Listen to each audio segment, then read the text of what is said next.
Hello students, अब हम पढ़ेंगे secondary sexual characters in adolescent. Secondary sexual characters क्या होते हैं कि जो भी हमारे में चेंजेस होते हैं गर्ल्स में और बॉयज़ में, अलग अलग तरह के चेंजेस होते हैं। तो गर्ल्स और बॉयज़ जो है वो इस एज में आके जो है उनके स्पर्म्स एंड ओवा जो है वो उनकी जो भी गमेट्स हैं वो प्रोड्यूस होने लगते हैं और इसके बाद में वो जो है रिप्रोडक्टिव मैच्योरिटी को गेन कर लेते हैं।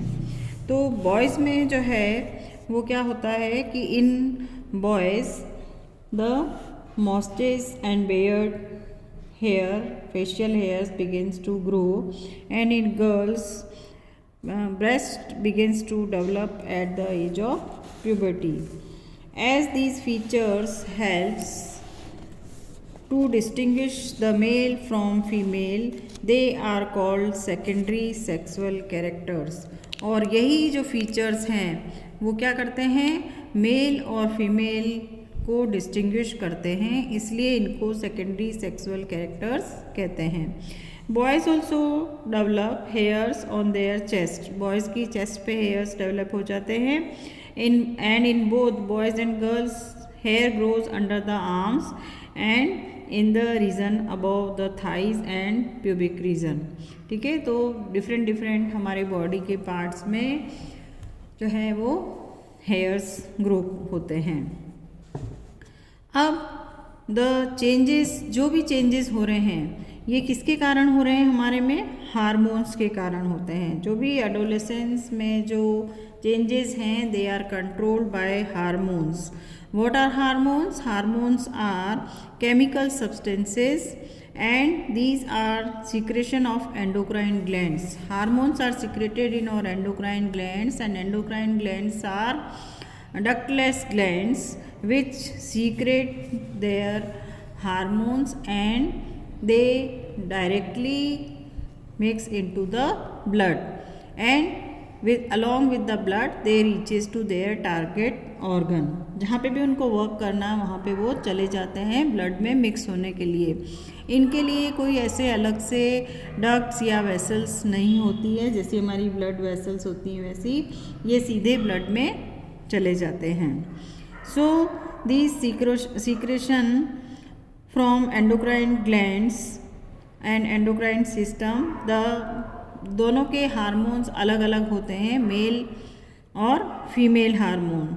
तो जो मेल हार्मोन है वो टेस्टोस्टेरोन होता है and it begins to be released by the testes, और ये टेस्टीज से रिलीज होता है जैसे ही मतलब at the onset of the puberty के समय।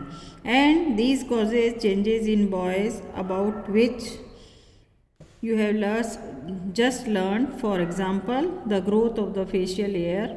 ठीक है, जो भी अपन ने चेंजेस पढ़े कि बॉयज़ में कौन कौन से चेंजेस होते हैं, ये सब टेस्टोस्टेरोन हार्मोन्स के कारण होते हैं। और जो गर्ल्स हैं वो जब प्यूबर्टी एज में रीच हो जाती है तो उनकी ओवरीज जो है वो फीमेल हार्मोन एस्ट्रोजन सीक्रेट करना शुरू कर देती है, जिसके कारण उनकी ब्रेस्ट जो है वो डेवलप होती है। और जो भी मिल्क सीक्रेटिंग ग्लैंड्स हैं और mammary glands they develop inside the breast and the production of these hormone is under the control of another hormone. अब ये जो टेस्टोस्टेरोन और एस्ट्रोजन हार्मोन हैं इनका जो सीक्रेशन है वो भी एक दूसरी ग्लैंड कंट्रोल करती है, that is called pituitary gland. Pituitary gland is the master gland कहलाती है ना, जो कि सारी जितनी भी ग्लैंड्स हैं उनके सीक्रेशंस को कंट्रोल करके रखती है। तो एस्ट्रोजन और प्रोजेस्टेरोन और टेस्टोस्टेरोन को पिट्यूटरी ग्लैंड कंट्रोल करती है। फिर है role of hormone in initiating reproductive function, कि रिप्रोडक्टिव फंक्शन के लिए को इनिशिएट करने के लिए जो हार्मोन्स का क्या रोल है।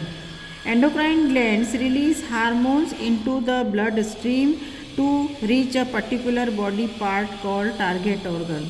ठीक है, जो भी सीक्रेशन बनता है एंडोक्राइन ग्लैंड में वो जो है सीधा ब्लड स्ट्रीम में मिलता है और उस टारगेट साइट पे, टारगेट साइट मीन्स जहाँ पे उसको उसकी ज़रूरत है वहाँ पे वो चला जाता है। The target site respond to the hormone and there are many endocrine glands और ductless glands in our body. अब हमारी बॉडी में क्या है, बहुत सारी एंडोक्राइन ग्लैंड्स हैं अलग अलग जगह पर। तो जो ओवरीज हैं उसमें तो ये सीक्रेट होता है एस्ट्रोजन, और हमारी जो टेस्टीज है उसमें टेस्टोस्टेरोन सीक्रेट होता है। अब आता है the testes and the ovaries. जो टेस्टीज और ओवरीज हैं वो क्या करती हैं कि सेक्स हार्मोन्स रिलीज़ करती हैं, और ये जो सेक्स हार्मोन्स हैं ये सेकेंडरी सेक्स कैरेक्टर्स के लिए रेस्पॉन्सिबल होते हैं। तो सेकेंडरी सेक्स कैरेक्टर्स हैं वो इन हार्मोन्स से ही जो है वो डेवलप होते हैं। Further the sex hormones are under the control of hormone from pituitary gland and the pituitary gland secrete many hormones. One of these makes ova mature in the ovaries and sperm from the testes. और pituitary gland जो hormones release करती है उनमें से ओवा और जो sperm हैं वो मैच्योर होते हैं, रिलीज होते हैं। अब अपन ये देखें कि hormones from the pituitary gland stimulate testes and ovaries to release testosterone and oestrogen. दोनों को स्टिमुलेट करती है ना, दोनों को उत्तेजित करती है, स्टिमुलेट करती है, ताकि कि टेस्टीज और ओवरीज अपने अपने हार्मोन रिलीज करें, और these release into blood stream and reach to the part of the body. और ये ब्लड में रिलीज हो जाते हैं और टारगेट साइट पे पहुंच जाते हैं। And these stimulate the changes in the body और at the onset of puberty, और इसी के कारण प्यूबर्टी के समय चेंजेस होते हैं। अब क्या आता है कि हमारे जितने भी ये reproductive phase of life in human है, तो ये सारे अपने एंडोक्राइन ग्लैंड्स जो हैं वो कौन कौन सी है। मास्टर ग्लैंड तो हो गई पिट्यूटरी, फिर हमारे गले के अंदर होती है थायराइड ग्लैंड, फिर हमारी जो किडनीज़ हैं उसके ऊपर ऐसी कैप लाइक स्ट्रक्चर में एड्रिनल ग्लैंड होती है, पेनक्रियाज होता है, और ओवरीज और टेस्टीज, ये सारी ग्लैंड्स होती हैं। अब जो है आता है कि reproductive phase of life in humans, कि ह्यूमन में रिप्रोडक्टिव फेज जो है वो कब स्टार्ट होता है। Adolescent become capable of reproduction when their testes and ovaries begin to produce gametes. जब गमेट्स प्रोड्यूस होने लग जाते हैं तो एक एडोलेसेंट रिप्रोड्यूस कर सकता है। और the capacity of maturation and production of gametes last for a much longer time in males than a females. और जो भी ये गमेट्स प्रोड्यूस करने की कैपेबिलिटी होती है वो मेल्स में ज़्यादा लंबे समय तक होती है in comparison to female. In female the reproductive phase of life begins at the puberty 10 to 12 year of the age and generally last till the age of approximately 45 to 50। तो फीमेल्स जो हैं वो 10-12 के बाद से लगा के 45-50 तक रिप्रोड्यूस कर सकती है। The ova begins to mature with the onset of puberty. ठीक है, जैसे ही प्यूबर्टी स्टार्ट होती है वैसे ही ओवा जो है वो मैच्योर होने लगते हैं, और एवरी मंथ जो है एक ओवम मैच्योर होता है और हमारी एक ओवरी से रिलीज़ होता है।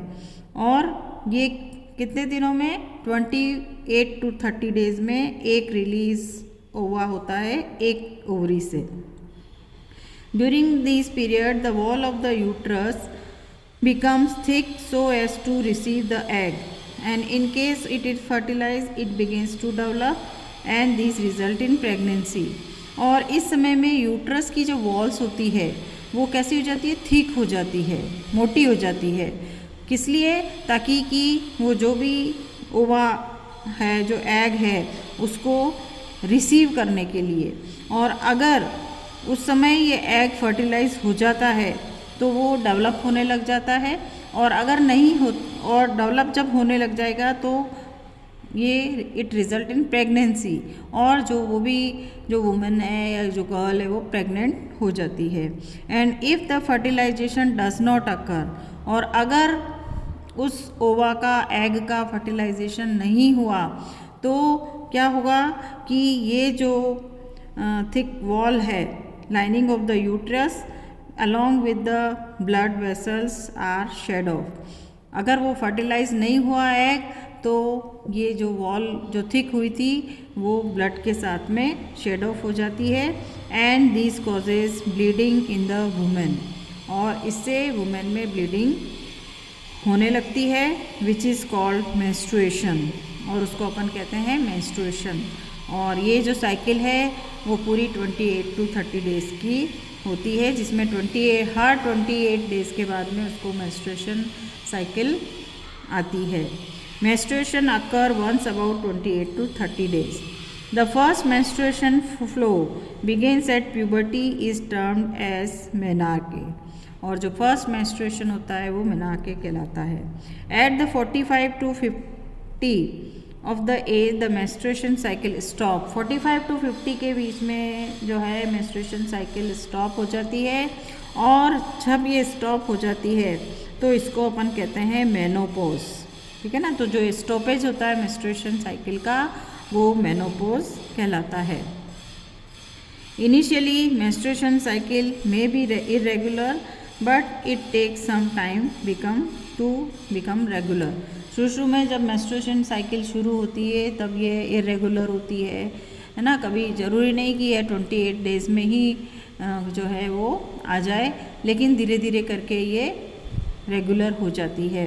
इसी तरह से जब मेनोपॉज आता है तब भी जो है मेंस्ट्रुएशन साइकिल इरेगुलर होने लगती है, और फिर धीरे धीरे करके ये स्टॉप हो जाती है।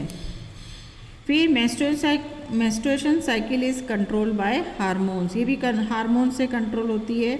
The cycle includes the maturation of egg, it's release, thickening of uterine wall and it's breakdown if pregnancy does not occur, and in case the egg is fertilized it begin to divide and then gets embedded to the uterus for the further development of the embryo। ठीक है, अब जैसे ही menstruation cycle जो है वो hormone से control होती है, और जब इस साइकिल में क्या इंक्लूड होता है कि मैच्योरेशन ऑफ एग, फिर रिलीज ऑफ एग, फिर थिकनिंग ऑफ यूटेराइन वॉल, फिर अगर एग फर्टिलाइज हो जाता है तो प्रेगनेंसी होती है, और नहीं होता है तो क्या होता है कि ब्रेकडाउन हो जाता है इस वॉल का, और थिकनिंग ऑफ यूटेराइन वॉल होने के बाद में उसका शेड ऑफ हो जाता है। और अगर फर्टिलाइज हो गया तो वो डिवाइड होती है सेल, और सेल डिवाइड होने के बाद में वो यूट्रस में जाके इट गेट एम्बेडेड, ठीक है, वहाँ पे जाके फिक्स हो जाती है यूट्रस में, और एम्ब्रियो का डेवलपमेंट होने लगता है।